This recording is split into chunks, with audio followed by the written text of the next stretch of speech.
ඔයත් බයික් එක හරි ට්‍රීවිල් එක හරි රේස් කරලා එක පාටම ක්ලච් එක දීලා පොඩ්ඩක් පන්නලා යන්න ආසයිද? ඉතින් එහෙනම් ඔයා මෙන්න මේක බලන්න ඕනේ. ඉතින් මේ වගේ එක පාටම ක්ලච් එක දුන්නාම මේකේ දැති රෝද වලට තමයි මේක ගොඩක්ම බලපාන්නේ. මේ දැති රෝද වානේ. ඉතින් මේවා කැඩිලා යන්න පුළුවන් මෙහෙම දුන්නාම. ඉතින් ඒක වළක්වන්න මෙන්න මේ වගේ දෙයක් කරලා තියෙනවා.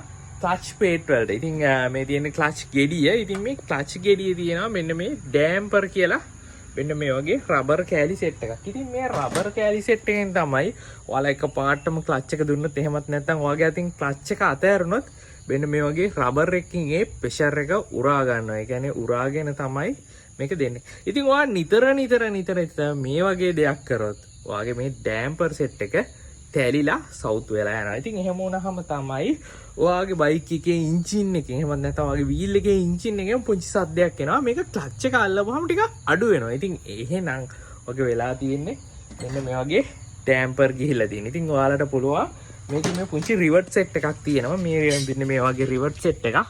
ඉතින් මේ රිවර්ට් ටික කපලා අලුතෙන් මෙන්න මේ වගේ රබර් කෑලි සෙට් එක අරගෙන දාන්න.